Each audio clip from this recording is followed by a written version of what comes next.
എനിക്കൊരു വലിയ ആഗ്രഹമുള്ളത് ഞങ്ങളെ കൊണ്ട് പണി തടയിപ്പിക്കരുതെന്നാണ്.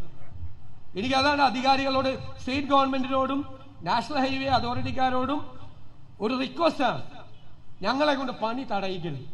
പ്രതിപക്ഷ നേതാവിനോട് ഇവിടുന്ന് പറഞ്ഞാൽ ഇവിടെ ഇല്ലെങ്കിലും ഭാവിയിൽ കേൾക്കുമെന്നുള്ള ഉറപ്പുള്ളത് കൊണ്ട് പറയുന്നു, രാഷ്ട്രീയ ആത്മഹത്യക്ക് തയ്യാറാകരുത് എന്ന് വളരെ വിനയത്തോടു കൂടി പറയാൻ ആഗ്രഹിക്കുന്നു. എന്ത് പ്രതിസന്ധി വന്നാലും 2025 ഡിസംബറോടുകൂടി ഞങ്ങൾ നിശ്ചയിച്ച ഈ പദ്ധതിയുടെ പൂർത്തീകരണത്തിന് എല്ലാ ഇടപെടൽ നടത്തി മുന്നോട്ട് പോകുമെന്നുള്ളത് സഭയെ അറിയിക്കുകയാണ്. എന്നാണ് ഇന്ത്യയുടെ ചരിത്രത്തിൽ ആദ്യമായി ദേശീയപാത വികസനത്തിന് ഒരു സംസ്ഥാന സർക്കാർ പണം ചെലവഴിച്ചത് കേരളത്തിലെ ഇടതുപക്ഷ ജനാധിപത്യ മുന്നണിയുടെ സർക്കാരാണ്. 2014 ഓഗസ്റ്റ് 14, അതായത് സ്വാതന്ത്ര്യദിനത്തിന്റെ തലേന്ന് ഈ പദ്ധതിക്ക് റീത്ത് വെച്ച് പോയ പദ്ധതിയാണ് സാർ. അന്ന് UDF ആണ് കേരളത്തിൽ ഭരണം നടത്തിയത്. UDFന്റെ കെടുകാര്യസ്ഥത മൂലം കേന്ദ്ര സർക്കാരും ദേശീയപാത അതോറിറ്റിയും ഈ പദ്ധതി ഇനി ഇല്ല എന്ന് പറഞ്ഞത് പോയതാണ് സാർ.